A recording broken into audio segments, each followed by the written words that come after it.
여기 하겠습니다. 생물 다양성과 유지, 생물 다양성과 유지 뭐에 대해서 하겠습니다. 지질시대 환경과 생물 이런 단원이고, 그 지질시대라고 하는 거는 지구가 탄생하고 나서부터 현재까지의 시간을 말합니다. 그래서 한 46억 년 전에 지구가 탄생했는데 그때부터 지금까지 기간을 지질시대라고 합니다. 지질시대라고 해요. 근데 지질시대가 엄청 긴데 그거를 뭐 고생대, 중생대, 신생대 뭐 이런 식으로 막 구분하거든요. 그 구분하는 기준은 뭐 환경 변화가 급격한 것도 나타나긴 하는데, 특히 이제 생물계에서 나타나는 화석 변화, 화석의 변화, 즉 생물종의 급격한 변화로 구분을 합니다. 생물종이 뭐 삼엽충이 갑자기 없어진다든가 뭐 이런 걸로 구분을 합니다. 그래서 화석의 변화가 지질시대를 구분하는 주요 기준이 됩니다. 생물계의 변화는 지구 환경 변화에 영향을 크게 받으므로 화석의 변화, 즉 생물종의 급격한 변화는 지질시대 구분하는 주요한 기준이 된다. 원래 이제 지구 환경의 급격한 변화를 기준으로 구분하는데, 그런 구분하는 특징들이 그 생물들이 어떻게 이제 막 번성했다가 뭐 사라졌다 이런 것들을 화석을 보고 이제 우리가 구분을 하게 됩니다. 그래서 자, 화석이 거의 발견되지 않는 선캄브리아 시대가 있어요. 선캄브리아 시대가 전체 46억 년 동안에 88%를 차지합니다. 거의 생물들이 별로 없었어요. 그러다가 한 5억 4천만 년 전 정도 되니까 생물들이 좀 많이 이제 생겨났습니다. 그러다가 한 2억 5천만 년 정도 되니까 뭐 삼엽충이라던가 그런 생물들이 뭐 갑자기 멸종하고, 그 다음에 그 공룡이라던가 뭐 이런 파충류들이 번성을 합니다. 그랬던 시대가 6,600만 년 전까지 계속이 돼요. 그게 이제 중생대가 되겠고요. 6,600만 년 전부터 지금까지가 신생대가 됩니다. 고생대가 이 중에 제일 길고, 중생대, 신생대 순으로 이렇게 짧아지고, 아무튼 화석이 거의 발견되지 않았던 시대가 엄청 길어요. 지구가 태어나고 뭐 조금 있다가 생명체가 태어난 게 아니라 한참 있다가 생명체가 태어난 겁니다. 그리고 이제 고생대 맨 앞쪽 여기가 캄브리아기예요. 캄브리아기 앞이니까 선캄브리아 시대라고 얘기합니다. 이름은 뭐 그런 거고. 그래서 선캄브리아 시대가 제일 길고, 고생대, 중생대, 신생대로 갈수록 길이가 짧아집니다. 자, 그거를 이제 뭐 12시간의 시계로 나타내면, 선캄브리아 시대는 10시 35분까지가 선캄브리아 시대고, 그 다음에 한 46분 정도는 고생대, 29분은 중생대, 10분 정도가 신생대인데, 근데 인류가 이제 역사는 한 1초 미만으로 매우 짧다. 여기 끄트머리에 인류가 있는 겁니다. 그러니까 1초 정도밖에 안 돼, 역사가. 그러니까 내 생각에는 뭐 중간에 한번 뭐 고대 문명 뭐 이렇게 사라진 문명들 막 있잖아요. 뭐 마야 문명 원래 있었구나. 뭐 아틀란티스 문명 뭐 이런 거 뭐 전설 속에 있는 문명들, 그런 거 있을 수도 있을 것 같아요. 그러니까 잠깐 생겨났다가 없어질 수도 있고 막 이럴 수 있을 것 같습니다. 우리 문명이 이제 뭐 진짜 멸종해서 없어졌다. 뭐 그래도 그렇게 뭐 이상한 일은 아닌 거죠. 그러니까 요 끄트머리에 조금 무리가 있습니다. 인류 문명이. 자, 그래서 화석을 이렇게 발견을 해야 되는데, 근데 화석은 어떤 애들이냐면 이제 과거에 살았던 생물의 유해나, 이거는 진짜 뭐 이렇게 시체 같은 거죠. 그런 게 이제 화석화 작용을 받은 거고, 흔적도 됩니다. 흔적. 발자국과 같은 흔적 이런 것도 화석이 됩니다. 지층에 남아 있는 것을 화석이라고 하는데 생물의 뼈나 몸체뿐만 아니라 알이나 배설물, 발자국, 생물이 뚫은 구멍, 기어다니는 흔적 이런 것도 화석이 됩니다. 화석이 돼요. 화석이 생성이 되려면 일단은 뭐 이렇게 죽어요. 뭐 이렇게 막 공룡이 죽었어요. 근데 얘가 뭐 살이나 이런 거는 금방 썩어가지고 없어집니다. 형체가. 근데 뼈나 이런 거는 그래도 좀 남아 있잖아요. 그래서 이빨이나 껍데기와 같은 이제 뼈나 단단한 부분이 있어야 됩니다. 그래야지 되고, 근데 얘가 이제 죽은 지 얼마 안 돼서 땅에 묻혔어요. 그러면 좀 보존이 되는 거죠. 근데 화석은 이게 이 생물의 사실은 몸체가 그대로 남아있는 게 아니에요. 그러니까 이 껍데기가 남아있는 게 아니라 껍데기 있는 부분이 돌멩이로 치환이 된 겁니다.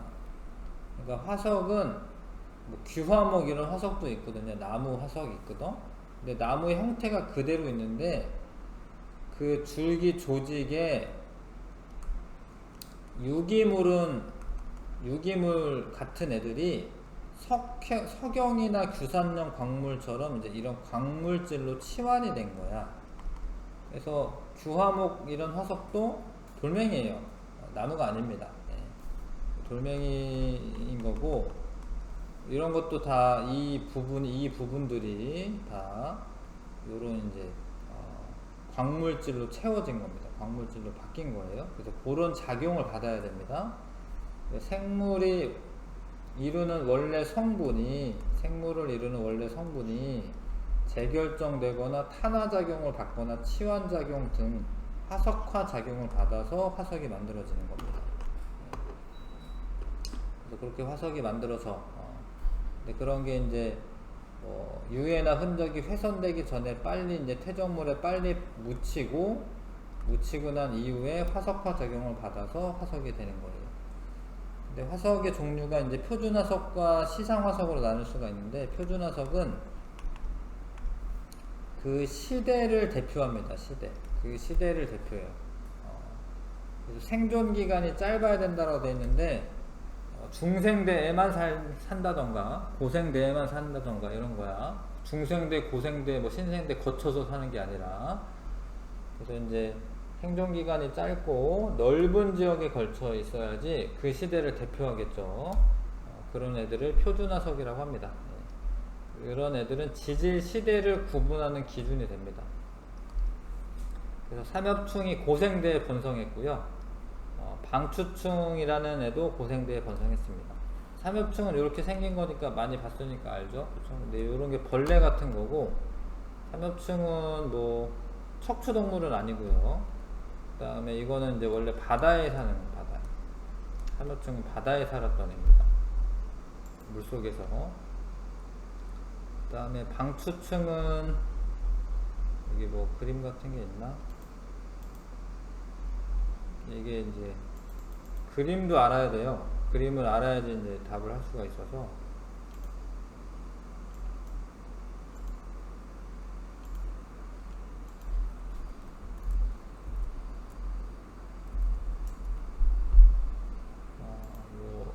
요런 식으로 그려줍니다. 뭐 요런 식으로. 요런 게 방추충입니다. 요렇게 그려지는 게 방추충이에요. 학원에도 있네, 이거 있는데. 화석 모형에 요런 거 있는데. 요런, 길 가다 이런 거 주스는 이런 거 방추충 화석이야. 선생님, 휴가 갔는데, 이제, 서해 바다에 있는 데서, 발에 뭐가 걸려가지고 내가 물속에 있는 걸 이렇게 끄집어 올렸는데, 그게 규화목 화석이더라고. 그래서 가져갔는데. 요렇게 생긴 게 방추충입니다. 요렇게 생긴 게 방추충. 이거 아니잖아요. 이거 아니고요. 하여튼 요런 식으로 그려줍니다. 요런 식으로 생긴 게 방추충이다. 요런 거 방추충이다. 요런 거. 그림 아셔야 됩니다. 그리고 그거는 이제 고생대고요. 예, 암모나이트는 요런 건지 아시죠? 중생대. 공룡은 중생대인데, 공룡은 뭐 이렇게 수중에 있는 공룡도 있었을 텐데, 보통 공룡은 이런 게 발견되면은 지금 뭐 육지에 있었던 애를 얘기합니다. 예, 공룡이 발견되면 육지에 있었던 애라고 보시면 되겠고, 화폐석은 이제 이렇게 동글동글하게 생겼어요. 이렇게 동글동글하게. 화폐석은 신생대 화석이고요. 옛날 엽전이 화폐잖아요. 화폐. 엽전처럼 생겼다 뭐 이런 건데. 네, 이렇게 생겼습니다. 이렇게. 이런 거 주스면 이거 화폐석이야. 이런 거. 이런 게 화폐석입니다. 이것도 뭐 벌레 같은 거예요. 그래서 이런 거 이렇게도 있네요. 이렇게 이런 식으로 있네요. 이런 걸 화폐석이라고 한다. 근데 이건 신생대입니다. 신생대 화석이에요. 그 다음에 매머드도 이제 신생대 화석입니다. 그런 저런 거는 표준 화석이고, 시상 화석은 지질시대 생물 중 생존기간이 길고, 그러니까 지금까지도 이제 존재하는 애들. 고사리 이런 거는 고생대 때 생물인데 지금까지도 있잖아요. 그러면 이 고사리가 어떤 환경에서 사는지 알 수가 있어요. 우리가 고사리 같은 경우에는 따뜻하고 습한 육지에 삽니다. 그러면은 이제 그런 특정 환경에 살기 때문에 고사리 화석이 발견되면 이 옛날에 여기는 따뜻하고 습한 육지였구나 이렇게 알 수가 있고, 산호는 따뜻하고 얕은 바다에 삽니다. 그래서 산호 화석이 발견되면은 여기가 옛날에 바다였구나 이런 걸 알 수가 있어요. 그래서 이제 환경을 알 수가 있다. 환경. 그런 걸 시상 화석이라고 합니다. 분포 면적이 넓고 전 지구적으로 막 이렇게 존재했었고, 생존 기간이 짧으면 표준 화석이고, 분포 면적이 특정 지역에 있고요. 그 다음에 생존 기간이 긴 거는 시상 화석이 됩니다. 이해하시죠? 자, 그래서 화석을 이용해서 어떤 시대에 이제 생긴 지층이다 이런 것도 알 수가 있고, 그러니까 지층의 생성 시기 이런 거 알 수가 있고, 생성될 당시 환경, 뭐 특히 바다냐 육지냐 이런 거 알 수가 있어요. 공룡이나 매머드나 고사리나 참나무 잎 화석 이런 거는 육지 환경이라는 거 알 수가 있고, 삼엽층이나 암모나이트나 화폐석이나 산호 화석 이런 거는 바다 환경이라는 걸 알 수가 있습니다. 그 다음에 과거의 수륙 분포, 지형이 변화되는 것, 그 다음에 대륙의 이동 등 이런 것들의 정보를 화석을 통해서 알 수가 있습니다. 화석을 이용해서 지형 변화를 할 수 있다. 히말라야 산맥이 되게 높은데 거기 뭐 한 4,000m 되는 데에 암모나이트 화석 같은 게 발견돼요. 암모나이트는 원래 바다에 있는 화석이잖아요. 예, 그런 게 발견되는 이유는 원래 인도 대륙이 이렇게 떨어져 있다가 신생대 때쯤에 유라시아 대륙하고 이제 인도 대륙이 이렇게 충돌을 합니다. 요 사이가 바다였는데 이 바다에 있는 퇴적물들을 올리는 거예요. 이렇게 밀어가지고 이렇게 올립니다. 이렇게. 그래가지고 히말라야 산맥이 크게 만들어지는데, 거기에 이제 뭐 되게 높은 곳에 바다에 사는 생물들의 화석이 있는 거죠. 그래서 지형 변화를 알 수가 있다. 과거에 바다 밑에서 만들어진 후 융기하였다. 융기는 솟아오르는 걸 말하는 거죠. 그런 것을 의미합니다. 화석 분포의 연속성을 이용해서 과거의 대륙이 어떻게 분포했는지 알 수 있다. 이런 거를 이용해서 이제 베게너가 대륙이동설을 주장하는데, 글로소프 테리스라고 하는 화석은 이렇게 분포합니다. 근데 이게 만약에 한 덩어리였으면 이렇게 말이 돼요. 왜냐면 이게 식물이고, 지금은 남아메리카랑 아프리카랑 엄청 떨어져 있으니까 이게 꽃가루가 그렇게 날아갈 수가 없어요. 씨앗이. 근데 예전에는 붙어 있었으면 말이 되는 거고, 메소사우루스도 얘도 이제 육지 파충류인데, 육지 생물인데, 요렇게 파충류일 것 같긴 한데, 하여튼 요렇게 분포를 합니다. 요렇게. 근데 고생대 말에 초대륙 이제 판기아가 이제 만들어지는데 그때 이제 이렇게 분포했었던 거죠. 자, 그래서 요런 지층이 발견되었다. 그러면은 산호가 발견됐으니까 여기는 예전에 따뜻하고 얕은 바다였구나. 그리고 요거는 고생대 때 바다였구나 이렇게 알 수가 있고요. 그 다음에 뭐 습곡 작용 받은 다음에 요런 거는 원래 부정합을 의미합니다. 부정합이라고 해서 시간 간격이 되게 클 때 이렇게 연속적이지 않은 그런 지층이 발견됩니다. 이런 거는 이제 부정합이라고 해. 아무튼 시간 간격이 되게 커. 그래서 이제 고생되었다가 지금 암모나이트 발견되죠? 그럼 중생대로 지금 넘어간 거예요. 중생대 때 이건 쌓인 거예요. 요런 것도 부정합인데, 요런 것도. 지금 부정합이 맞네. 이것도 부정합인데. 하여튼 부정합 이후에 여기 다시 신생대가 된 겁니다. 화폐석이 발견되고 있잖아? 여기 신생대고. 근데 여기까지만 해도 여기 다 바다야. 바다 환경이야, 바다 환경. 그쵸? 왜냐면 화폐석도 바다예요. 근데 여기는 메모드네, 메모드. 메모드는 육지 환경으로 바뀐 거죠. 그래서 이렇게 이런 변화들을 알 수가 있습니다. 이해하시겠지요? 자, 그래서 과거에 살았던 생물종의 급격한 변화를 기준으로 지질시대를 구분하는데 성칸불의 시대가 제일 길고요. 고생대, 중생대, 신생대로 갈수록 이제 짧아지는데 표준화석은 생성되는 시기, 지층의 생성 시기를 알려주는 화석으로 삼엽충은 고생대, 암모나이트 중생대, 화폐석은 신생대다. 근데 얘네는 다 바다입니다. 얘네는 바다긴 해. 그 다음에 시상화석은 당시 환경을 알려주는데 산호가 있으면 따뜻하고 얕은 바다였고 고사리가 있으면 따뜻하고 습한 육지였다. 이런 거 알 수가 있죠. 자, 요거 조금 몇 문제 풀고 하겠습니다. 1번부터 5번까지만 70쪽에 1번부터 5번까지 한번 풀어볼게요.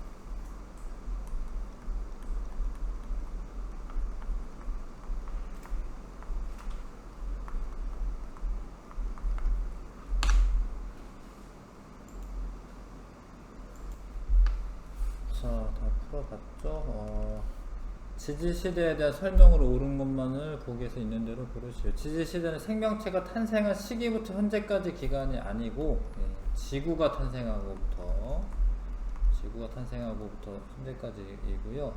지질시대는 화석 종류가 크게 변하는 시기를 기준으로 구분한다. 맞는 이야기고, 고생대는 지질시대 중 가장 긴 시간을 차지한다. 아니죠. 선캄브리아 시대죠. 선캄브리아 시대.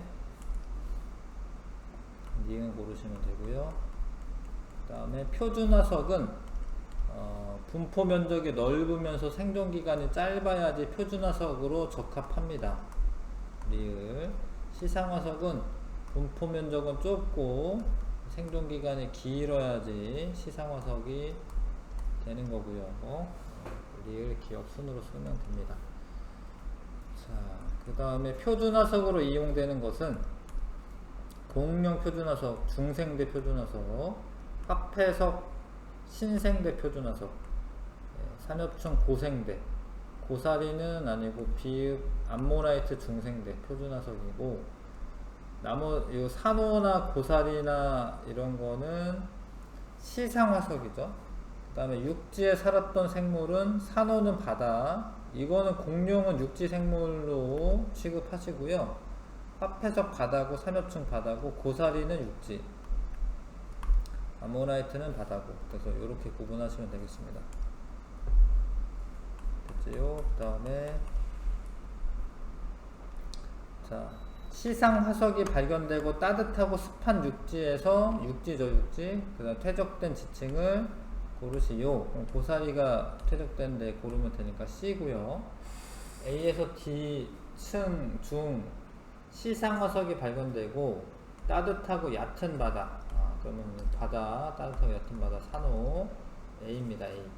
중생대 표준화석이 발견되는 지층. 중생대는 공룡이 표준화석이고요. 이게 D 이렇게 쓰시면 되겠네요. 삼엽충은 이제 고생대 표준화석이고요. 화석 연구를 통해 알 수 있는 것을 있는 것만 보기에서 고르면 지층 생성 시기 같은 거 알 수 있고 수력 분포도 알 수 있고 대륙의 이동이나 지형 변화도 알 수 있다. 기억력인데 이거 다 골라야 되고 그 다음에 아까 몇 번까지 알았나요? 5번까지 알았어요? 네.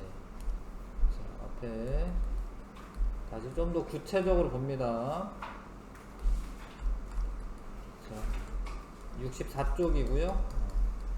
지질시대의 환경과 생물. 지구의 환경은 지질시대를 거치면서 끊임없이 변화해 왔으며 환경 변화에 적응한 다양한 생물종이 번성하였다. 선캄브리아 시대 때는 화석이 거의 발견되지 않아요. 되게 오래전 일이기도 하고 뭔가 딱딱하고 그런 개체수도 적고 그 다음에 대부분 뭐 단단한 껍데기나 뼈가 없어요. 그래서 화석이 잘 보존되기도 어렵고 그 다음에 오랜 시간이 지나면 이제 지각 변동을 많이 받습니다. 그래서 뭐 만약에 생겼다 하더라도 뭐 풍화작용 받아서 없어질 수도 있고요. 지각 변동을 받으면서 이렇게 뭐 없어질 수도 있기 때문에 화석이 거의 없어. 거의 없지만 있어요. 근데 조금 강한 자외선의 지표에 도달했기 때문에 물속에서 생활하였고 선캄브리아 시대 때 남세균이라고 하는 엽록소를 가진 광합성을 하는 세균이 있습니다. 세균류. 요 애가 출현을 해요. 이게 엄청 중요한 애인데가 얘가 광합성을 시작하면서 바다와 대기에 산소가 축적이 되기 시작합니다. 남세균이라고 하는 애가 광합성을 해요. 근데 남세균은 스트로마톨라이트라고 하는 화석으로 산출됩니다. 그러니까 남세균이 애들이 이렇게 군집처럼 행동하는데 남세균이 있잖아요. 예. 군집층 이렇게 그냥 모여가지고 생활한다고. 그런데 걔네의 어떤 그 칼슘이나 진흙 이런 것들이 달라붙어 가지고 이렇게 겹겹이 쌓인대요. 이런 식으로.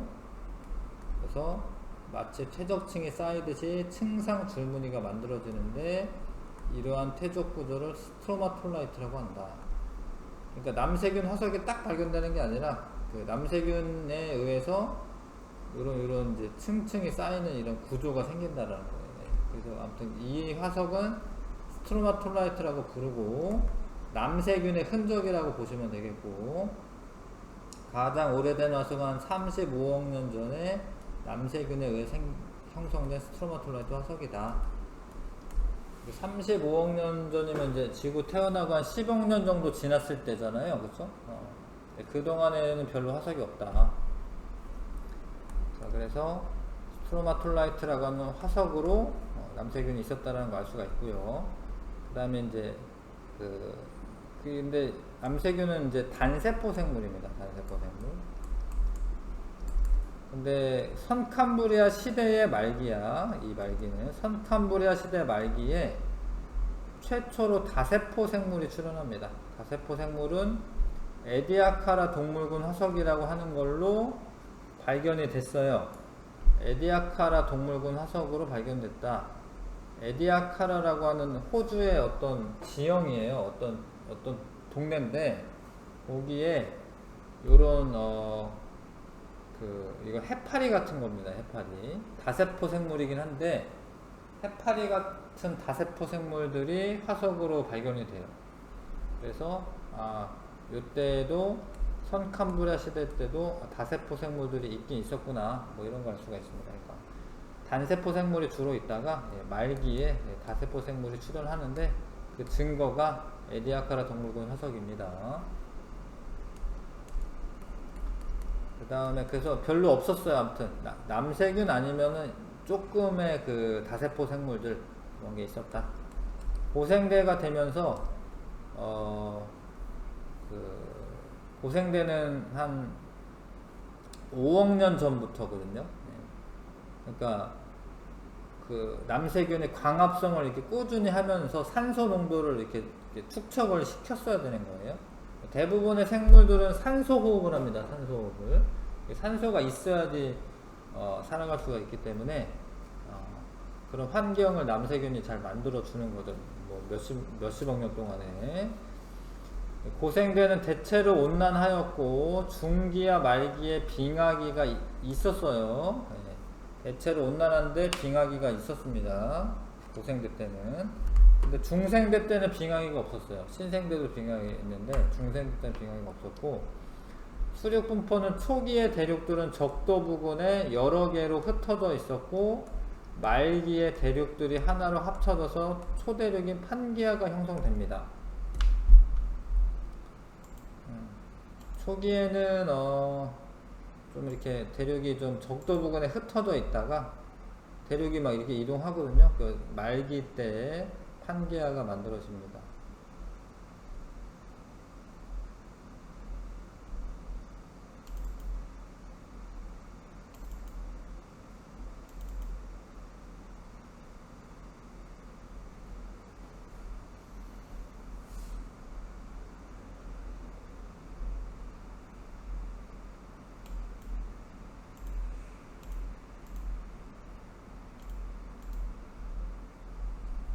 근데 이게 판게아가 만들어진 거는 고생대 말이고, 근데 그 전에도 초대륙이 몇 번 있었어요.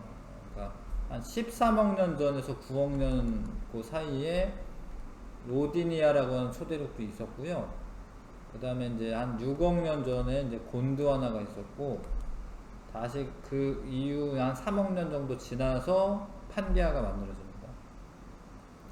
그러니까 이 초대륙들이 한 5억 년, 3억 년 뭐 이런 식으로 그 조금 주기를 가지고 계속 있어 왔습니다.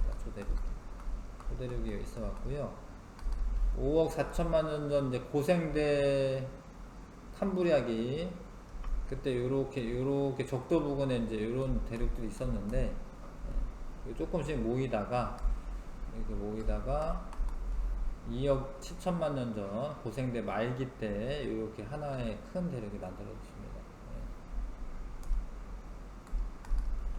그리고 고생대 바다 생물들이 많았는데 초기에 삼엽충, 완종류와 같은 무척추 동물이 번성하였고,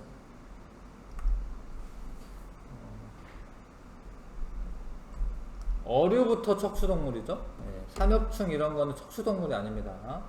중기에 갑주어를 비롯한 어류가 번성하였다. 대기 중에 산소가 풍부해져 오존층이 형성되었으며, 오존층이 그러니까 고생대 한 중간 정도에 생기는 거예요. 그러면서 자외선이 차단됨에 따라 생물이 육상으로 진출하게 되었다. 육지에서는 양서류와 대형 곤충이 번성하였고, 생물종의 수가 급격하게 늘어났다. 고생대 때 급격하게 늘어났습니다. 화석들도 많이 남아있고, 완종류 이런 거는 뭐 조개 같은 게 완종류인 거고요. 고사리와 같은 양치 식물이 번성하여 거대한 산림을 이루었다. 근데 이 고사리가 그러니까 다량으로 묻혀서 지금은 석탄이 된 겁니다. 석탄. 그럴 때를 이제 석탄기라고도 해요. 석탄기가 있습니다. 고생대 중에 석탄기가 있어요.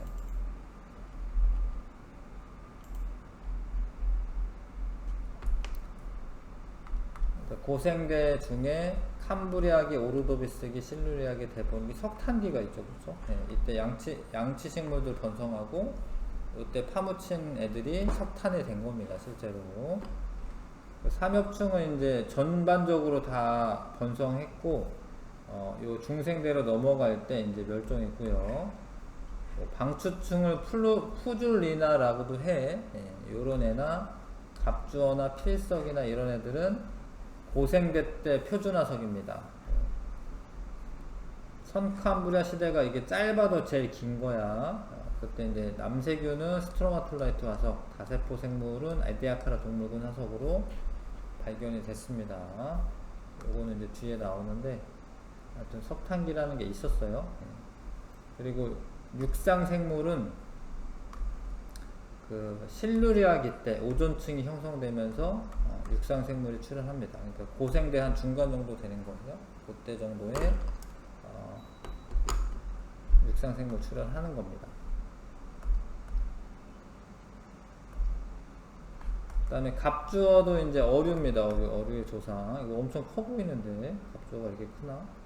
어류의 조상이 있었다. 그다음에 이제 중생대 때 이 판게아가 이렇게 갈라지기 시작해요. 이렇게 갈라지면서 대서양이나 인도양이 생깁니다. 기후는 활발한 화산 활동으로 대기 중에 온실기체 양이 증가합니다. 이산화탄소 같은 게 증가하는 거예요. 그래서 기후가 온난하고 빙하기가 없었어요. 근데 화산 활동이 일어날 때 화산재 같은 게 분출이 많이 되면 오히려 온도가 내려갑니다. 화산재는 이제 햇빛을 가리니까. 근데 여기서는 이제 온실기체가 많이 분출돼서 온난화가 일어났다 이렇게 설명하고 있는 겁니다. 그 다음에 판게아가 분리되면서 대서양과 인도양이 형성되기 시작하였다. 중생대 생물로는 바다의 암모나이트가 번성하였고 육지에서는 공룡과 같은 파충류가 번성하였고 원시 조류인 시조새가 등장하였다. 그러니까 공룡이랑 이제 파충류랑 조류의 중간 정도 되는 애가 시조새입니다. 원래 새는 이빨이 없거든요. 근데 이 시조새는 시조새 어디 있던데? 아 여기 있다. 시조새는 이빨이 있대. 이빨이 있고 깃털도 있고 깃털. 근데 또 발은 또 4개야 이렇게 4개. 얘가 이제 나중에 날개가 되는 거죠. 네. 시조새는 이제 독일 남부 졸른 호펜 지역에서 발견됐는데 파충류의 특징인 이빨 4개 다리, 꼬리뼈가 있고 조류의 특징인 깃털이 있다. 이러면서 얘가 닭이 되는 거예요. 얘가. 닭이 공룡의 후예입니다. 닭이나 뭐 이런 애들이. 그 다음에 그랬고요. 은행나무, 소철 이런 겉씨 식물이 번성합니다. 그러니까 속씨 식물은 좀 꽃이 좀 화려한 애들이고요. 그런 애들은 신생대 때 번성하고 속씨 식물은 겉씨 식물은 중생대 때 번성하고 양치 식물은 고생대 때 번성하는 거고요. 육지에서는 이제 그 양서류가 고생대 때 번성한 거고 파충류는 그때 출현한 거예요. 파충류는. 근데 중생대 때 파충류가 번성하는 거예요. 중생대 때 포유류가 출현을 합니다. 그리고 신생대 때 포유류가 번성합니다. 그러니까 고생대 때 파충류 이런 애가 출현을 하고 양서류는 번성을 합니다. 양치식물 번성하고 겉치식물 출현하고 중생대 때 포유류도 출현했어요. 근데 번성은 나중에 파충류들 막 공룡들 멸종하고 나서 그때 이제 번성하는 거고 파충류 번성하고 겉시식물 번성하고 속시식물 출현하고 나중에는 이제 속시식물이 번성하고 그 다음에 포유류 번성하고 인류 조상이 신생대 때 생기는 겁니다. 그렇게 알아두시고 그 다음에 신생대죠. 신생대 대체로 온난하였으나 그러니까 고생대, 중생대, 신생대 대체로 온난해요. 대체로 온난하는데 말기에 4번의 빙하기와 3번의 간빙기가 반복되었다. 수륙 분포는 대륙의 이동과 분리가 계속되어 대서양과 인도양이 넓어지고 인도 대륙과 아프리카 대륙이 유라시아 대륙과 충돌하여 히말라야 산맥과 알프스 산맥이 형성되는 등 현재와 비슷한 수륙 분포가 됩니다. 그러니까 인도가 한 1000만 년 전에 여기 충돌합니다. 1000만 년 전에. 신생대 때. 그러면서 히말라야 산맥이 생기고 히말라야 산맥이랑 이렇게 알프스 산맥이랑 좀 이어지거든요. 히말라야 산이나 알프스 산이 신생대 때 만들어진 거예요. 신생대 때. 그리고 신생대 때 생물은 바다에는 플랑크톤의 일종인 화폐석이 번성하였고 아까 동글동글하게 생긴 거라고 했죠. 밑에 사진 있네. 이렇게 생긴 애고 육지에서는 매머드와 같은 포유류가 번성하였다. 그 다음에 참나무나 단풍나무 이런 거는 속시식물에 해당하고요. 말기에 인류의 조상이 출현하였다. 그래서 척추동물의 그 진화 과정은 어류에서 양서류, 파충류, 조류와 포유류로 진화한 거고 식물은 해조류에서 육지로 이제 올라온 거죠. 양치식물, 거치식물, 속시식물로 이렇게 진화가 되어 왔던 겁니다. 그렇지요. 근데 요런 과정에서 대멸종이 5번 있었어요. 하나, 둘, 셋, 넷, 다섯. 화석의 수가 갑자기 줄어들고 화석의 종류나 이런 게 갑자기 줄어드는 시기가 있었습니다. 근데 그 중에 가장 큰 대멸종은 고생대말에 있었어요. 고생대말. 고생대말 대멸종은 판게아가 형성되면서 대규모 화산 분출로 이산화탄소, 메테인 등 대기로 유입되고 산성비가 내리고 기온이 상승하였다. 이 시기에 삼엽충을 비롯한 많은 해양 생물이 지구에서 역사에서 가장 큰 규모로 멸종하였다. 근데 판게아가 만들어지면은 생물들이 살기에 별로 안 좋은 거예요. 원래 이 바닷가 근처가 살기가 좋아. 얕은 바다 이런 데가. 근데 판게아가 이렇게 만들어지면 이 안쪽은 바닷가가 아니잖아요. 그래서 바다가 적어지는 거예요. 이렇게. 그러니까 바닷가가 적어지는 거예요. 그래서 이 중간에는 다 그냥 사막이 되고 그렇습니다. 호주만 해도 바닷가 근처에서 사람들이 살고 여기 가운데는 그 사막이야, 사막. 그래서 큰 대륙이 만들어지는 거는 생물들한테 안 좋은 거예요. 생물들이 살 공간이 적어지는 겁니다. 자, 그래서 어찌됐건 그런 이유도 있고 화산 분출이나 이런 이유도 있어서 가장 큰 규모로 고생대 말에 멸종이 있었습니다. 중생대 말에는 이때인데 갑자기 공룡들이 다 사라지는데 아마 소행성 충돌로 발생한 재와 먼지가 햇빛을 가려서 기온이 낮아져서 그로 인해 공룡들이 멸종이 일어났다라고 보고 있죠. 공룡들은 등치가 크니까 만약 기온이 낮아지고 햇빛이 가려지고 이러면 광합성 못하고 이러면은 자기가 먹을 거를 찾기가 더 어려운 거죠. 네, 그래서 그때 멸종하였다라고 봅니다. 자, 그래서 급격하게 기후가 변화하거나 뭐 산소가 갑자기 부족해진다던가 화산 폭발로 인해서 기후가 바뀌고 소행성 충돌해서 기후가 바뀌면 대멸종이 일어날 수가 있어. 근데 특이한 거는 멸종이 일어나도 그런 환경에 적응한 생물들이 다시 번성을 해서 생물 종의 수는 더 다양해진다라는 겁니다. 그러니까 생물의 다양성이 대멸종 이후에도 계속 진행이 된다라는 거예요. 그래서 다양한 종으로 진화하면서 생물 다양성이 증가를 합니다. 그러니까 공룡들이 멸종하고 나서 포유류들이 이제 많아지는 거죠. 그 환경에 잘 적응해서 살 수 있는 애들이 많아지는 겁니다.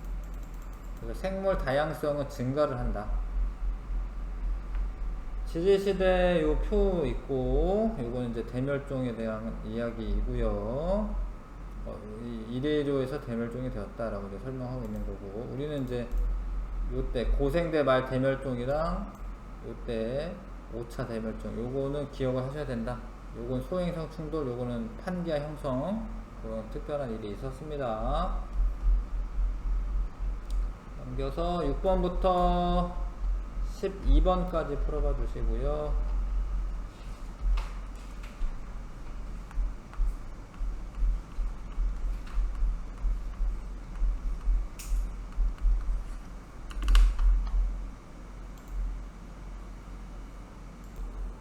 자, 6번부터 보겠습니다. 자, 선캄브리아 시대 말기에 다세포 생물 출현한 거 맞고요. 지질 시대 중 가장 많은 화석이 발견되는 건 아닙니다. 기간은 제일 길어도 화석이 많지 않아요. 광합성을 하는 생물이 출현하여 대기 중에 산소량이 증가하기 시작하였다. 남세균인데 이거 선캄브리아 시대 때 출현한 거 맞습니다. 기억되고 골라주시고, 자, 그 다음에 지질 시대를 각각 쓰시오. 삼엽충은 고생대 화석이고, 그죠? 고생대. 깜짝, 아이고. 잠깐만, 옆에 좀 잠깐 있으세요. 잠깐만요. 그래서 화폐석은 신생대 화석인 거 아셔야 되고, 그 다음에 암모나이트는 중생대 화석입니다.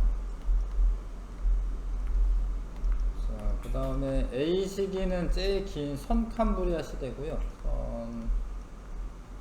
선캄브리아 시대. 요거는 고생대, C는 중생대, D는 신생대입니다. 신생대. 그 다음에 A에서 D 중 파충류와 거시식물이 번성한 시대는 중생대죠. 중생대. 그 다음에 포유류와 숙시식물 번성한 시대는 신생대고요. D고요. 그 다음에 어류와 양서류, 양치식물 번성한 시대는 고생대입니다. B고요. B. 지질시대 환경에 대한 설명으로 옳은 것. 고생대 말기에 여러 개 흩어져 있던 대륙들이 모여 초대륙을 형성하였다. 맞고요. 중생대에는 화산활동이 매우 활발하였고 기후가 대체로 온난화였다. 맞고, 신생대 말기에 빙하기와 간빙기가 반복되었다. 이거 맞습니다. 아까 설명 안 한 것 같은데 신생대 말기에 빙하기와 간빙기가 반복되었어요. 4번의 빙하기와 3번의 간빙기가 있었습니다. 자, 다음은 서로 다른 지질시대에 대한 설명이다. 인류 조상이 출현하였다는 맨 마지막에 오면 되고, 초대력 분리되었다. 이건 중생대입니다. 중생대. 광합성하는 남세균이 출현한 거는 선캄브리아 시대. 그래서 고생대에 오존층이 형성되고, 이렇게 쓰면 돼. 오존층이 형성되고 생물이 육지로 진출하게 됩니다. 달아나가 순으로 쓰면 되고요. 그 다음에 생물 대멸종에 대한 설명으로 옳은 것. 2번이 일어난 건 아니고 5번이고 5번. 자, 대멸종 이후 살아남은 생물들은 빠르게 번성하고 다양한 종으로 진화했다. 니은 맞는 설명이고, 대규모 화산 폭발이나 소행성 충돌 등은 생물 대멸종을 일으키기도 한다. 이거 맞는 설명입니다. 니은 디귿. A 시기 때는 이제 그 고생대 말입니다. 삼엽층이 멸종한 거고요. 중생대 말에는 공룡이 멸종한 거고, 그 다음에 어떤 시기에 포유류가 번성하였다. 그 시기 이후, B 시기 이후죠. 파충류가 멸종하고 난 이후에 포유류는 번성하게 되었습니다. 아시겠지요? 조금 쉬었다가 할게요. 생물 다양성과 진화 마저 하겠습니다. 생물 다양성은 하여튼 뭐 이렇게 진화 과정을 거치면서 생물이 엄청 다양하게 많아졌는데, 수십억 년 지질 시대를 거치면서 지구 환경이 계속 변화하였고, 그러는 동안에 생물들도 환경의 변화에 적응하면서 여러 세대를 거쳐서 변화했습니다. 그런 거를 이제 진화라고 합니다.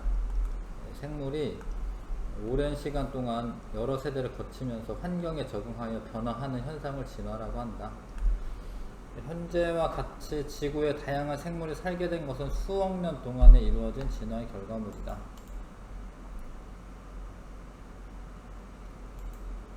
이런 말은 있네요. 진화는 생물의 진보를 의미하는 것은 아니라 오랜 시간 동안의 생물의 변화를 의미한다. 지질시대 동안에 번성하다가 사라진 생물이나 현재 번성한 생물도 모두 진화의 결과물이다. 그렇겠죠. 자, 아무튼 이 대멸종이 있어도 그 망하는 게 아니라 그 환경 변화에 견뎌내고 그 환경 변화에 잘 적응한 생물들은 또 다른 생물 종으로 진화를 한다라는 겁니다. 그래서 뭐 5억 년 동안에 5번의 대멸종이 있었는데, 대멸종이 일어날 때 기존에 번성했던 많은 생물종이 한꺼번에 사라지기도 하는데, 이제 살아남은 애들은 다시 새로운 종으로 진화하는 과정을 반복하여 왔다. 중생대말 뭐 만약에 공룡이 대멸종 안 했어, 예를 들어서, 그러면은 뭐 인류가 지금 시기에 이렇게 있지는 않겠지. 뭐 공룡들이 더 활기를 치고 다니겠죠. 그래서 살아남은 일부 생물로부터 근데 포유류가 더 살아남기 쉬웠던 겁니다. 그 시대에는. 그래서 오늘날 다양한 생물로 진화를 하게 되었습니다. 그런 거 알고 있으시면 되겠고, 근데 이제 그런 진화론에 관한 설들이 있었는데, 처음에는 이제 라마르크의 용불용설이라는 게 있습니다. 용불용설. 진화의 원리를 처음 체계적으로 설명한 학자다.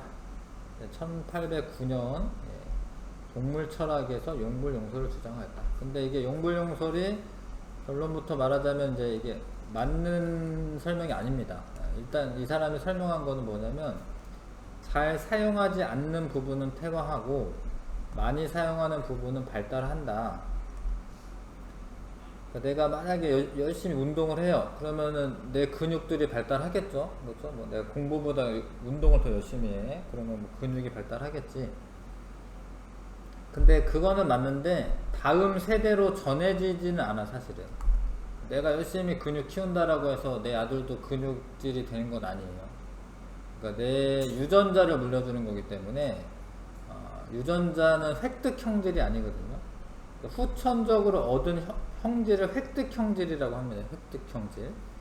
생물 개체가 특정 환경에 적응하면서 살아가면서 후천적으로 갖게 된 형질인데 이거는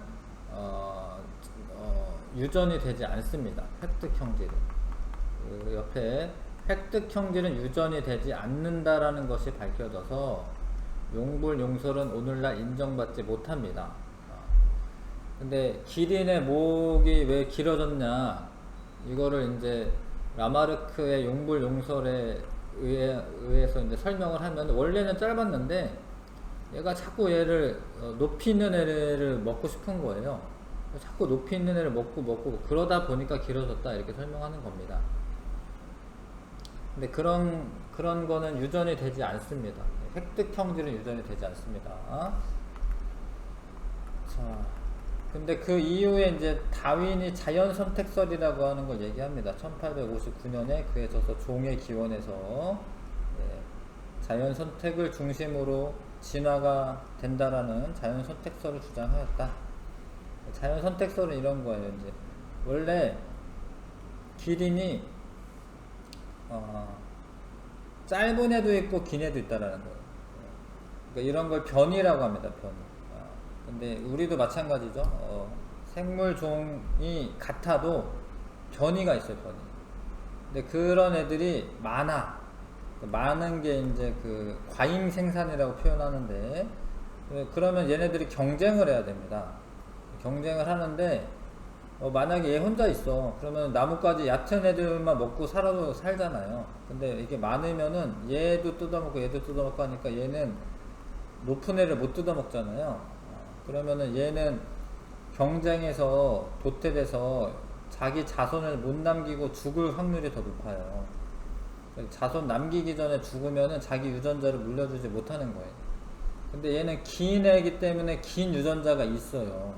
그래서 얘 자식들은 웬만하면 길어요. 물론 짧은 애가 태어날 수도 있는데 자기 목이 긴 유전자를 자꾸 물려주는 겁니다. 그러다 이제 긴 세월이 지나서 지금의 기린들은 다 목이 긴 애들로 길어졌다. 이렇게 설명하는 겁니다. 이런 거를 이제 자연 선택설이라고 합니다.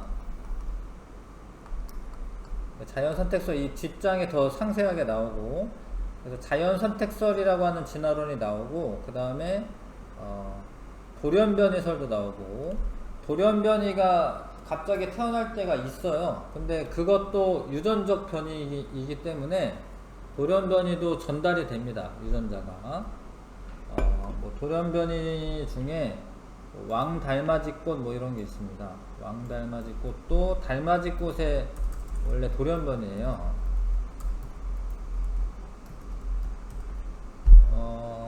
원래 달맞이꽃은 좀 작은데 왕달맞이꽃은 되게 커. 이게 돌연변이가 태어난 거야. 근데 그 애의 종자들, 그 애의 씨들은 심으면 왕달맞이꽃이 나오는 거거든요. 그러니까 돌연변이가 일어나도 진화로 이어질 수 있어요. 그 다음에 지리적 그런 걸 돌연변이설이라고 하고, 격리설이 또 있습니다. 격리설은 이렇게 격리가 돼. 뒤에 그림이 하나 있을 거예요.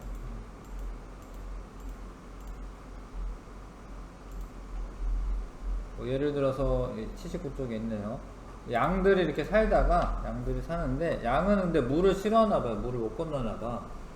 양이 털이 많으니까 물을 많이 먹으면 이제 헤엄을 못 칠 것 같긴 합니다. 그래서 뭐 홍수가 나서 이렇게 격리가 돼. 그럼 얘네들은 여기서만 살고 여기서만 살겠죠? 그러면 이제 환경이 좀 다르면 다른 방향으로 진화가 일어날 수 있어요. 이 둘이. 그래서 요 새로운 종들이 생겨난 거죠. 나중에는 이제 새로운 종들이 이렇게 생겨나게 되는 겁니다. 이런 걸 격리설이라고 합니다. 근데 뭐 그 호주나 이런 데는 그 육지랑 되게 동떨어져 있잖아요. 다른 대륙들은 그래도 조금씩 이어져 있는데 뭐 아메리카 대륙도 이렇게 약간 이어져 있거든요. 그 알류산 열도 그쪽으로. 근데 호주는 되게 동떨어져 있어가지고 거기는 뭐 캥거루라던가 뭐 못 보던 생물들이 많죠. 뭐 오리 너구리라던가 뭐 이상한 키위새 뭐 이런 것도 있고. 그렇게 격리가 되면은 진화의 방향이 다를 수가 있다. 다른 쪽으로 진화될 수가 있다. 뭐 그런 게 격리설입니다. 그래서 현대 진화론은 그런 걸 합쳐서 자연선택설, 돌연변이설, 격리설을 종합하여서 진화를 설명하고, 진화를 한 개체의 변화가 아닌 그 개체가 속한 집단의 변화로 설명한다. 전체적인 변화가 이렇게 일어났을 때 진화가 일어났다. 이렇게 설명하는 겁니다. 라마르크의 용불용설은 틀렸고, 자연선택설과 이런 거는 이제 현대 진화론에도 적용이 되고 있어요. 넘겨보시면 이제 다윈의 진화론. 다윈은 이제 자연선택설이라고 하는 걸 얘기하는데, 다윈이 배를 타고 이제 갈라파고스 군도라는 데를 가서 핀치새를 보는 거예요. 근데 핀치새가 되게 조그만 새야. 참새 같은 애들이야. 그래가지고 막 날개도 크고 이러면 막 날아다니면서 여기도 돌아다니고 막 그럴 텐데, 요 섬에는 있는 핀치새는 여기만 살아요. 여기 옆으로 안 갑니다. 옆에 섬으로 안 갑니다.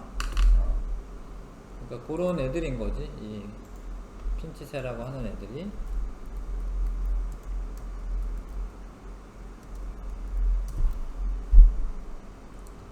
여기가 이제 요 지도로 가야겠다. 남아메리카에서 좀 많이 떨어져 있어요. 그 갈라파고스 군도가 여기 좀 많이 떨어져 있고, 여기 섬들이 이렇게 뚝뚝뚝 떨어져 있습니다. 근데 여기 사는 핀치, 여기 사는 핀치, 여기 사는 핀치를 보는 거예요. 근데 여기서 어떤 동네 사는 핀치는 부리가 되게 이렇게 두껍고, 어떤 동네 사는 핀치는 이렇게 얇고, 어떤 동네 사는 애는 조금 더 얇고 뾰족하고 막 이래. 근데 그거랑 먹이를 관찰하는 겁니다. 먹이를. 얘네들이 먹는 먹이를 봤더니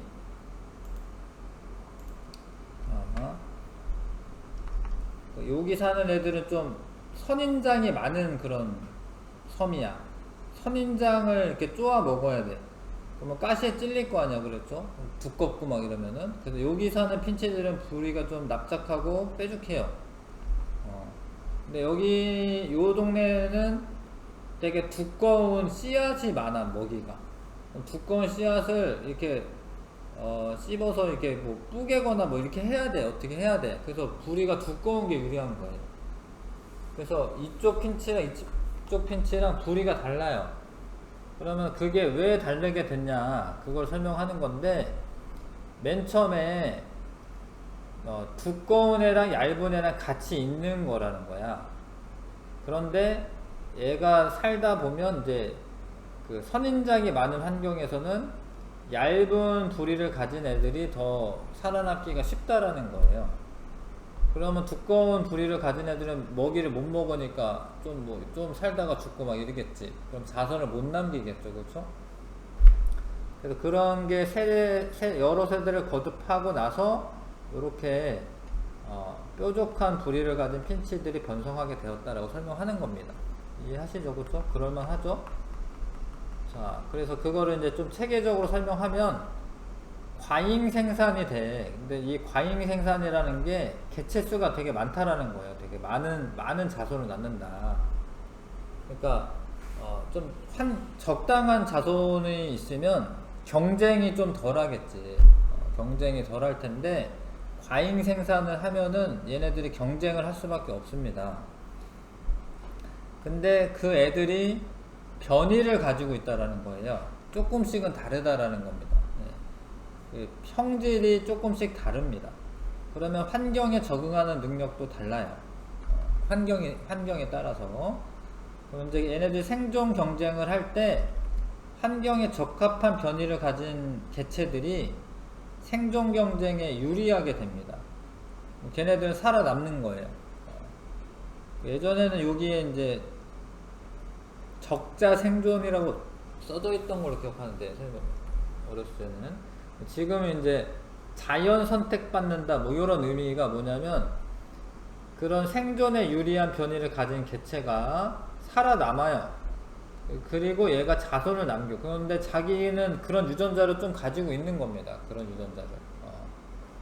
그거를 물려줄 수가 있어요. 그래서 자손을 남깁니다. 이거를 자연선택 되었다 라고 얘기합니다. 자연선택 되었다. 적자 생존이라고 예전에 했었는데, 적합한 사람이 살아남는다, 뭐 이런 의미였는데, 자연선택이 돼서 그게 계속 누적이 되면 종의 분화까지 이어진다. 기존 종과 다른 새로운 종이 출현할 수 있다. 요게 자연선택설입니다. 그래서 사람들이 다 수긍을 하죠. 그래서 이렇게 된 거구나. 그래서 이렇게 종이 많아진 거구나. 근데 뭐 한계점은 뭐 멘델의 유전 법칙 뭐 이런 거는 잘 몰랐어. 그러니까 유전이 어떻게 되는지는 잘 모르는 거예요. 그러니까 이 부리가 빼죽한 애한테서 왜 부리가 빼죽한 애가 왜 나오는지는 잘 모르는 거야. 뭐 유전자나 염색체나 이런 개념은 없어요. 그래서 그런 거는 구체적으로 설명하지 못합니다. 그러니까 변이가 발생하는 원인이라던가 유전자가 달라서 그런 건데, 그런 거나 변이가 자손에게 전달되는 원리 이런 거는 구체적으로 설명하지 못합니다. 그런 건 한계점이라고 할 수가 있죠. 지금이야 이제 다들 알고 있지만 이게 1850년대 이야기이기 때문에.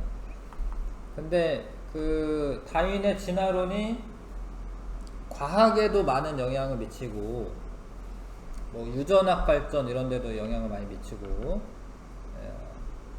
뭐 생물들 간의 유연 관계라고 해서 멀고 가까운 관계 이런 것도 잘 이해할 수가 있게 되었고, 그런 것들이 바탕이 돼요. 그러니까 하여튼 생명과학 발달에 큰 영향을 줍니다. 자연선택설이 나와서 유전학도 발달하고, 얘네들끼리 왜 비슷하고 얘네들끼리 왜 안 비슷한지 뭐 이런 것도 어느 정도 알게 됩니다. 근데 이게 과학 발달 뿐만 아니라 사회적으로도 영향을 많이 줘요. 그래서 스펜서라는 사람은 자연 선택의 원리를 사회에 적용하여 사회나 국가 사이에 생존 경쟁이 일어나 가장 적합한 것이 살아남는다라는 적자 생존을 주장하였다. 이거 사회 진화론이라고 하는데, 근데 이때가 한참 제국주의가 이렇게 팽배했던 시대입니다. 그러니까 막 힘세면은 막 가가지고 노예 데려다가 일시키고 막 이런 거야. 그런 게 제국주의인데 막 식민지를 건설하고 막 이러고 다녀요. 근데 자연선택설에서 생존 경쟁이 당연한 거고, 자연적으로도 당연하고, 거기서 살아남는 애가 힘센 사람이 살아남는 게 당연하다, 이런 거를 논리를 피는 거죠. 그래서 사회 진화학자들은 인간의 불평등이 사회적 문제가 아닌 자연의 속성이라고 주장하면서 원래 그런 거다. 그래서 인종차별과 약육 방식을 합리화하여 이후 식민 정책과 민족 우월 사상에 영향을 주었다. 이런 영향도 주었다라는 거죠. 사회적으로. 유럽이나 이런 데 건물도 엄청 화려하고 막 엄청 대단하고 이런 것들 다 노예들 데려다가 막 시키고 막 이런 거거든요. 막 금 같은 거 수탈해가지고 이제 엄청 부자가 돼가지고 건물도 엄청 화려하고 그렇게 되는 거죠. 그래서 그런 것도 요 자연선택설이 이용이 되는 거고요. 자본주의 발달하는 데도 영향을 줍니다. 자본주의라는 게 기본적으로 경쟁, 자유로운 경쟁을 통해서 발전하는 거거든요. 우리 열심히 공부하고 있잖아. 다 이제 우리가 살아남으려고 사실 공부하고 있잖아요. 자본주의 발달에도 영향을 많이 끼치게 되었습니다. 자연 선택설이. 그 다음에 진화 심리학, 인간과 동물의 심리를 진화의 관점에서 이해하고 설명하려는 진화 심리학이 등장하였다. 요거는 잘 모르겠어요. 진화 심리학이 무슨 의미인지 잘 모르겠는데, 하여튼 뭐 이런 것도 등장한 겁니다. 영향을 이제 엄청 많이 끼쳤다라는 소리죠. 자연 선택설이. 진화 심리학, 인간과 동물의 심리를 진화의 관점에서 모르겠는데 왜 그랬는지 모르겠어요. 생명과학 발달, 사회진화론, 자본주의 발달, 진화 심리학에 영향을 줬다. 넘겨볼게요. 변이와 선택. 변이는 왜 나타나냐면 형질 차이가 변인데, 형질 차이. 형질의 차이가 변입니다. 근데 형질의 차이가 나타나려면 단백질의 종류나 양이 달라야 돼요. 근데 단백질의 종류나 양은 유전자의 차이에 있습니다. 이거 다 알고 있죠. 그쵸? 우리 1학기 부분 배워가지고. 그래서 유전자를 물려주면 그 형질이 유전자에 맞는 형질이 발현이 되는 거죠. 유전자를 물려주는 거죠, 우리는 형질을, 단백질 자체를 물려주는 게 아니라 유전 정보를 물려주는 겁니다. 근데 그 물려줄 때 유성생식을 하게 되면 성이 있는 건데, 유성생식. 그러니까 암수가 만나서 이제 그 새로운 개체를 만드는 거잖아요. 근데 아빠가 가지고 있는 염색체 중에 절반만 물려줘요. 절반만. 근데 이 염색체들이 그러니까 이 감수 1분열을 할 때 만약에 이 아빠도 이 아빠랑 엄마한테 받은 염색체가 있을 거 아닙니까? 하나는 부계에서 받았고 하나는 모계에서 받았어. 그럼 이게 정렬을 할 때 꼭 부계끼리 정렬한 다음에 이렇게 갈라지는 게 아니에요. 그러니까 요렇게 설 수도 있고 요렇게 번갈아 설 수도 있어요. 그래서 갈라지게 되면은 이 사람의 아빠한테서 받은 유전자들끼리만 가는 게 아닙니다. 이게 지금 두 쌍이기 때문에 그냥 요거를 하나로 보면은 이제 요렇게 배열했다가 요런 식으로 생식세포가 생기면은 요런에 생기는 건데, 근데 만약에 배열을 이렇게 했다가 배열을 이렇게 하면 이렇게 갈라지면 파란 애끼리 빨간 애끼리 가잖아요. 그러면은 또 다른 얘랑 다른 생식세포가 생기는 거거든요. 그래서 그러면은 이게 이 애가 헤어지는 경우가 두 가지 경우가 있기 때문에, 만약에 우리가 사람이 23쌍이거든요. 얘가 경우의 수가 이 두 가지 있고 두 가지 있고 23쌍이 다 두 가지씩 있어요. 그러면 경우의 수가 2에 23승계의 정자나 난자가 만들어질 수가 있어요. 근데 이에 23승계면 800만 개입니다. 800만 종류가 생겨요.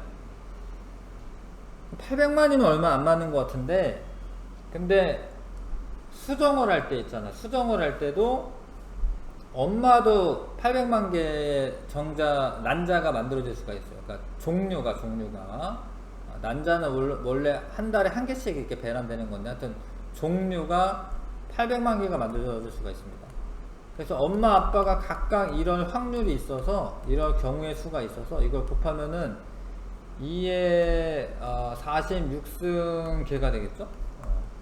그러면 64조 개의 자손이 태어날 수가 있어요. 종류가. 그러면은 같은 자손이 태어날 수가 없죠. 64조분의 1이니까. 그래서 다양한 형질의 자녀가 태어난다라는 거예요. 그런 거를 이제 유성생식의 결과 다양한 변이가 태어난다라는 거죠. 유성생식을 하면. 근데 또 돌연변이도 또 있을 수가 있습니다. 돌연변이도 있을 수가 있어서 형질이 더 다양해질 수가 있고, 그렇게 많은 형질들, 변이들 가운데 환경에 적합한 변이를 개체가 살아남을 가능성이 크고, 그런 애들의 유전자가 전달이 되면은 나중에 이제 새로운 종으로 진화가 될 수가 있는 거죠. 아시겠죠? 근데 이게 환경에 적합한 변이를 갖는 거지, 이게 우수한 변이를 갖는 게 아니에요. 이게 조금 말에 좀 차이가 있는데, 뭐가 우수한지는 좀 판단하기 어려운 거고, 기준에 따라 다른 거고, 환경에 적합한 변이를 가지는 개체가 살아남는 겁니다. 뭐 지금이야 공부 잘하고 이런 사람들이 좀 더 살아남죠. 아니면 뭐 잘생긴 사람이 좀 더 자손 남기기 쉽죠. 그렇긴 하잖아요. 잘생기면은 뭐 결혼도 잘하고 자손 남기기 쉽잖아요. 그런데 좀 나중에 뭐 전쟁 나고 이래, 그러면은 운동신경이 좋아가지고 전쟁에 살아남는 사람이 또 자손 남기기 쉬워지는 겁니다. 꼭 잘생긴 게 문제가 아니라. 그래서 환경에 따라서 그 진화의 방향이 달라질 수 있습니다. 자, 그래서 예를 들어서 세균이 있는데 항생제에 대한 내성이 있는 세균이 있어. 근데 항생제를 먹어 사람이. 그러면 항생제 내성 없는 애도 죽겠지? 얘는 살아남았어요. 얘는 자손을 남겼어요. 얘도 자손을 남겼고. 근데 또 항생제 처리를 또 했어. 그러면 얘는 죽겠지? 그럼 항생제에 내성이 있는 애들이 살아남아서 진화가 된 겁니다. 그러면 나중에 이렇게 되잖아요. 그러면은 항생제가 말을 안 들어. 그래서 약 먹어도 뭐 치료가 안 되는 거예요. 그런 애들이 이제 슈퍼박테리아가 됩니다. 슈퍼박테리아가 됩니다. 그래서 항생제를 계속 많이 쓰면은 안 된다라는 거고, 의사 처방 받았을 때만 항생제 먹게 되어 있죠, 요즘에는. 근데 남은 항생제도 그냥 쓰레기통에 버리면 안 되고, 뭐 이렇게 약국에 모아서 약국 갖다 주래. 약국에 갖다 주면 뭐 태워버리는지는 잘 모르겠네요.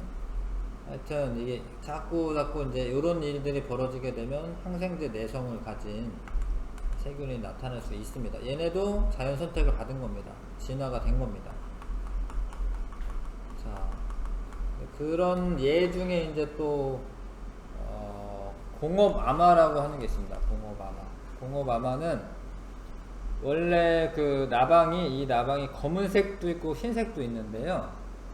공기가 괜찮을 때는 이 지으류라고 하는 그런 이끼 같은 애들이 나무에 이렇게 덮여 있어요. 옷처럼, 의가 옷인데 옷처럼 이렇게 입혀져 있습니다. 그럼 바탕이 하얗잖아요. 그러면 검은색 나방이 잘 뛰니까 새들이 자꾸 검은색 나방을 잡아먹어. 그러면 이런 환경에서는 흰색 나방이 더 유리한 겁니다.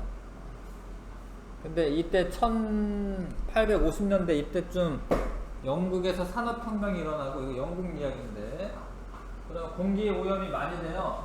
공기 오염이 많이 되면 지으류가 되게 공기에 민감해가지고 얘가 죽어요. 그러면 이제 바탕이 다시 좀 까만색이 된 거야.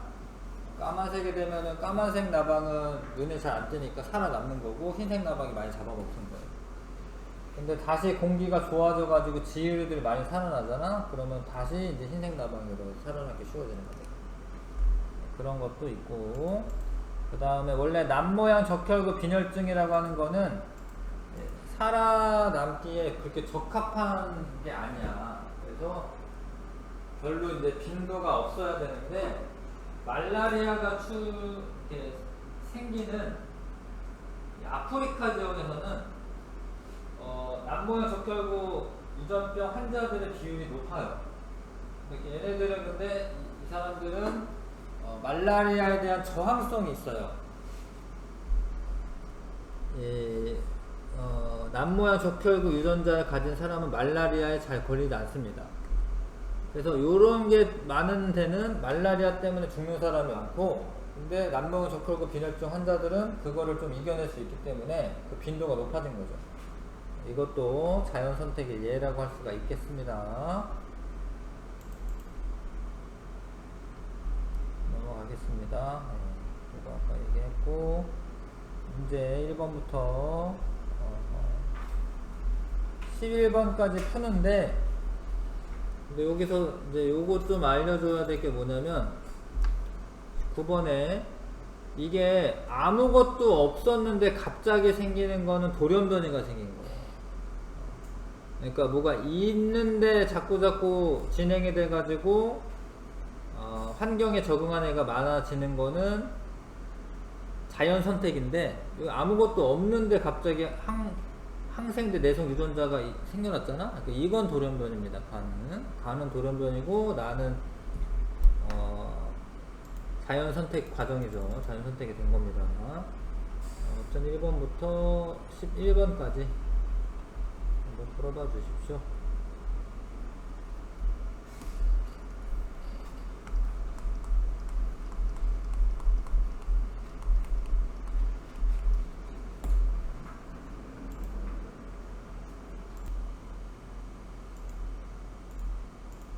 풀어봅시다. 진화에 대한 설명 옳은 것만을 보게 되는 대로 골라라. 진화는 생물이 일정한 방향성을 가지고 발전하는 것이다. 요런 게 좀 틀린 설명이에요. 그러니까 환경에 적응해 가면서 진화가 일어나는 거지, 뭐 얘가 마음 먹고 뭐 이렇게 되는 건 아니고, 환경에 적응하면서 진화가 되는 겁니다. 그래서 일정한 방향성이 있는 건 아니고, 생물이 오랜 시간 동안 여러 세대를 거쳐 환경 변화에 적응하면서 변하는 것이다. 이게 맞는 이야기고요. 지질 시대 동안 번성하다가 사라진 생물이나 현재 번성한 생물도 모두 진화의 결과이다. 맞는 이야기죠. 니은대교 고르시면 되고, 자, 이게 짧은 애도 있고, 그러다가 짧은 애 죽고 이런 애 살아남았습니다.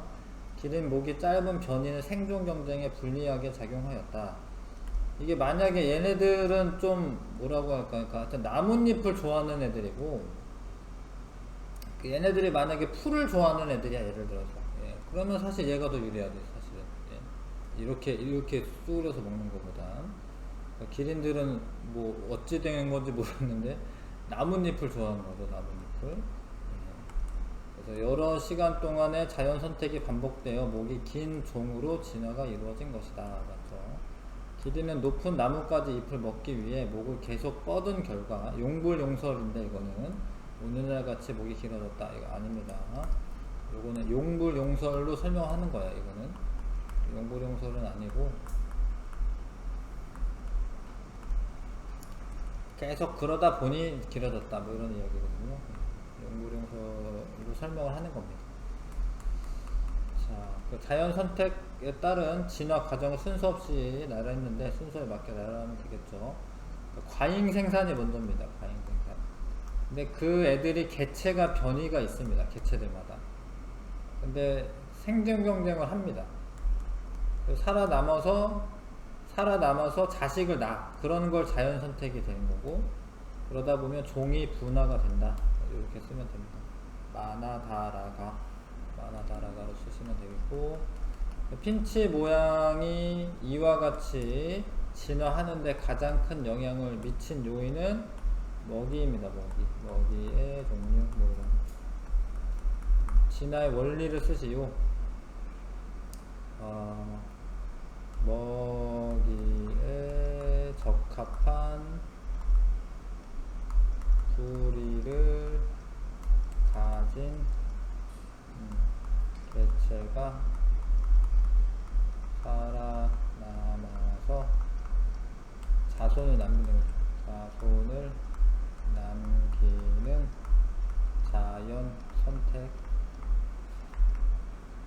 자연 선택의 결과 부리 모양이 달라졌다. 선택의 결과로 부리 모양이 달라진, 그런 종들이, 부리 모양이 다른 종이 이렇게 태어나는 거죠. 그 다음에 생물종을 고정 불변의 것으로 받아들이게 되었다. 그건 아니고요.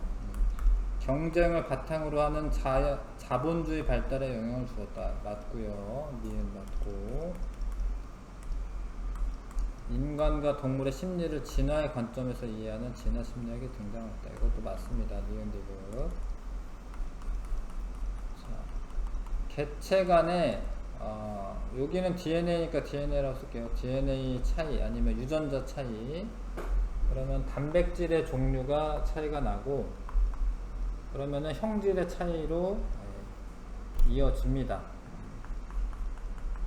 그 다음에 변이 원인으로 오른 거 돌연변이도 변이가 될 수가 있어요. 생식세포의 무작위 수정 이거 됩니다. 무작위적으로 수정이 되고 체세포 분열 과정에서 염색체 배열과 분리 이거는 상관없습니다. 체세포 분열은 그냥 자기 내에서 일어나는 분리고 이건 똑같아요. 세포가 똑같습니다. 그래서 기억, 니은 유전적 변이에 대한 설명으로 옳은 것만 있는 대로 골라라. 같은 종의 개체들 사이에서 유전자의 차이에 따라 나타나는 형질의 차이이다. 맞네. DNA의 유전 정보의 변화가 생겨서 발생하는 변이로 항상 생존에 불리하게 작용한다. 요거는 돌연변이를 말하는 거긴 한데 항상 불리한 건 아니에요. 뭐 왕달맞이꽃 뭐 이런 것도 생겨날 수가 있고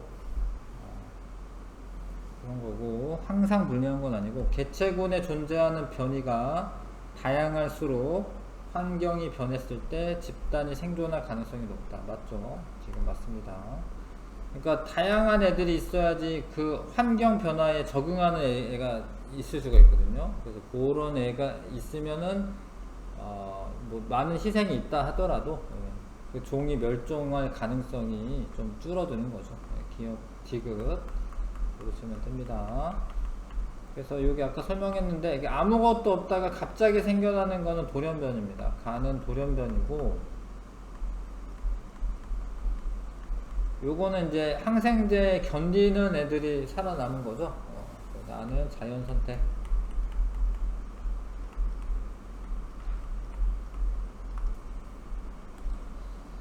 그 다음에 지유류에 대한 있으면은 흰색 나방이 유리하고 지유류가 없으면 검은색 나방이 유리합니다. 지유류가 사라지면 검은색 나방이 자연 선택될 수 있다. 맞죠? 지유류가 사라지면 검은색 나방이 자연 선택될 수 있습니다. 지유류가 있는 환경에서는 흰색 날개가 생존에 유리하다. 맞고요.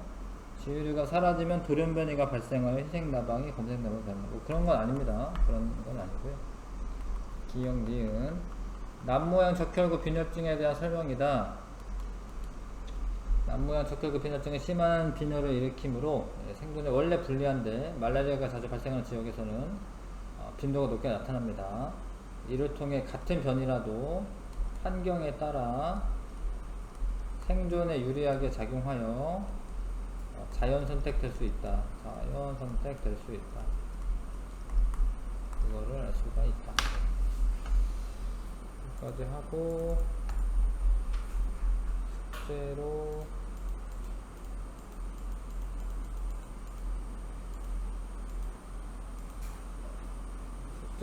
요 실력 탑 문제에서 1번부터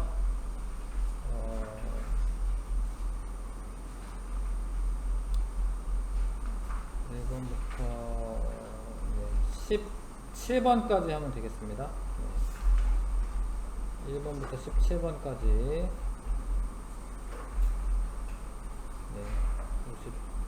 이렇게 해주세요. 1번부터 17번까지 합시다. 숙제